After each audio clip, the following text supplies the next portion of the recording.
Bismillahirrahmanirrahim. Assalamualaikum warahmatullahi wabarakatuh. Alhamdulillah, wassalatu wassalamu ala rasulillah wa ala alihi wa sahbihi wa man walah wa ba'd. Saudara-saudariku dimanapun Anda berada, dulu sejak zaman jahiliyah, masyarakat Arab tempo dulu berusaha untuk membentuk kelompok-kelompok kecil yang menyebar ke seantero tempat di wilayah padang pasir untuk mencari sumber air dan menyiapkan tempat-tempat tertentu, penampungan-penampungan air sebagai persiapan menuju bulan ke-9 yang begitu terik, begitu panas membakar sehingga berpotensi menjadikan sumur-sumur air menjadi kering dan aktivitas juga menjadi terbatas. Bulan ke-9 itulah saat panas, terik, memancar disebut dengan Ramadan. Masyarakat menyebut dengan Ramadan dari kata Ramadha yang berarti terik, panas, membakar. Jika kita ingin jadikan bentuknya superlatif, lebih meningkat lagi, lebih membakar lagi, maka tambahkan alif dan nun di ujungnya. Maka masyarakat menyebutnya dengan Ramadan, bulan masa waktu yang sangat terik, membakar, yang sangat panas, membakar. Karena itulah kemudian sebulan sebelumnya mereka kemudian membagi tugas berkelompok-kelompok. Pengelompokan untuk menyebar disebut dengan tasya'ub namanya. Keadaannya disebut dengan Sya'ban. Maka di bulan Sya'ban, bulan yang ke-8, masyarakat seperti yang tadi diuraikan, mereka bertugas menyebar, mencari sumber-sumber air untuk ditampung, dikumpulkan sebagai persiapan di bulan yang ke-9 yaitu bulan Ramadan. Di masa Islam, nama-nama bulan ini dipertahankan dalam perjalanan di tahun Hijriah. Dari mulai Al-Muharram sampai dengan bulan Dzulhijjah, bulan pertama sampai dengan bulan yang ke-12. Menariknya, pada bulan Sya'ban sampai dengan bulan ke Ramadan ada pergantian kembali, ada pelebaran dari makna. Yang dulu maknanya lebih kepada menunjukkan suasana, iklim, cuaca yang panas membakar, yang terik luar biasa.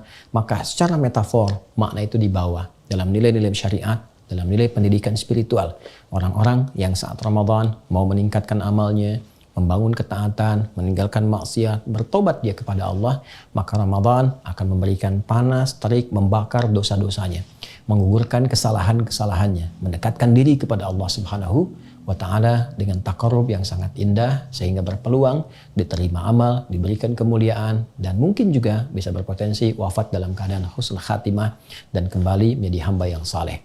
Untuk itu perlu persiapan. Tidak semua orang yang sampai ke Ramadan boleh jadi mendapatkan peningkatan takwa, dapat manfaat dari taubatnya, bisa terdorong untuk meningkatkan ketaatan. Belum tentu kalau dia tidak sungguh-sungguh, kalau dia tidak serius. Karena itu ayat puasa ketika dihadirkan di ayat 183 di surah Al-Baqarah itu, penghujungnya Allah akhiri dengan kalimat la'allakum tattaqun, agar kalian mampu meningkatkan takwa. Tapi apakah semua yang puasa bisa meningkat takwa? Belum tentu. Karena la'allakum dikenal dengan harfut taranji, huruf yang menunjukkan terpenuhinya satu harapan dengan syarat kesungguhan, keseriusan untuk mewujudkannya. Di antara keseriusan itu, maka citranya secara metafor diambil dari bulan sebelumnya, bulan Sya'ban, bulan ke-8. Saat banyak orang di masa pra-Islam mengumpulkan air untuk persiapan bulan ke-9, maka air berikutnya yang kita siapkan menuju Ramadan adalah air-air spiritual. Air-air yang bukan hanya melapangkan dahaga kita, menghilangkan haus, tapi air juga yang bisa menumbuhkan nilai-nilai ketaatan, yang bisa menggemburkan kembali, menyuburkan kembali hati-hati yang kering. Karena itulah banyak ayat dalam Al-Quran yang menyebut tentang air. Kata alma yang mewakili air saja setidaknya disebutkan 63 kali dalam Al-Quran. Ada yang menunjukkan turunnya air dari langit berupa hujan. Wa anzalna minas sama'i ma'a. Kami turunkan dengan keagunganku, kata Allah Subhanahu wa Ta'ala, dari langit air. Berarti hujan. Khuliqa mim ma'in dafiq. Ada yang kedua, menunjuk kepada asal mula manusia yang tercipta juga dari air yang terpancar. Pun demikian, sumber kehidupan pun juga pusatnya bermula dari air. Sumbernya sangat sekali terpusat kepada air. Wa ja'alna minal ma'i kulla syai'in hayyin, kami jadikan dari segala yang hidup itu sangat bergantung kepada air. Demikian kata Al-Quran. Karena itulah kemudian ada juga metafor-metafor yang mengkiaskan, menganalogikan turunnya air dari langit yang bermanfaat, menggemburkan, menyemburkan tanah-tanah yang kering, hadir tanaman, hadir buah-buahan, bisa dikonsumsi. Pun demikian, wahyu seperti air yang turun dari langit. Disampaikan pada Rasulullah, diberikan risalahnya kepada kita untuk menyuburkan kembali hati-hati yang kering. Sehingga muncul kemudian bunga-bunga amal saleh, buah-buah kebaikan yang menggerakkan pohon-pohon ranting-ranting tubuh kita. Dari tangan berbuat baik, lisan berkata yang baik, sampai ke ujung kaki. Dan persiapan semua itu mesti diperbaiki, dicari sebelum ke Ramadan sejak bulan Sya'ban. Seperti orang dulu banyak mencari air, maka seharusnya yang terjadi orang sekarang banyak mencari air-air spiritual supaya menjadi kebiasaan saat sampai di bulan Ramadan yang berpotensi menggugurkan dosa, membakar semua kesalahan-kesalahan. Kalau tidak dimulai dari Sya'ban, tidak mudah untuk menjalani Ramadan. Karena itu, mari manfaatkan bulan Sya'ban ini, dan telah masuk kita di awalnya, untuk mengumpulkan banyak air spiritual, berlatih ibadah, meningkatkan ketaatan, sehingga nanti mampu terbiasa saat masuk bulan Ramadan. Cara yang terbaik, seperti pernah diajarkan Nabi, tersambung riwayatnya kepada Sayyidah Aisyah radhiyallahu taala anha, kepada Ummu Salamah radhiyallahu taala anha, dan sahabat-sahabat Nabi yang lain.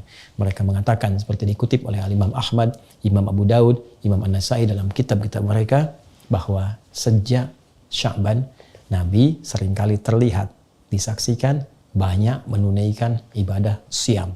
Jadi Rasulullah pun mengajarkan kepada kita untuk beradaptasi puasa lebih dulu.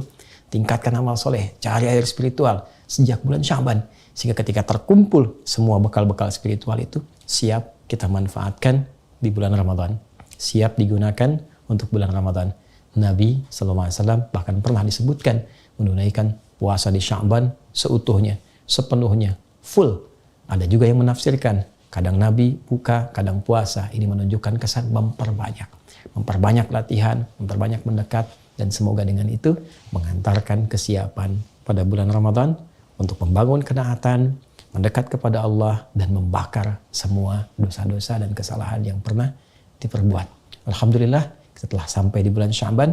Semoga Allah berkahi, semoga Allah bimbing untuk meningkatkan ketaatan, dan semoga siap menghadapi Ramadan. Adi Hidayat, Assalamualaikum warahmatullahi wabarakatuh.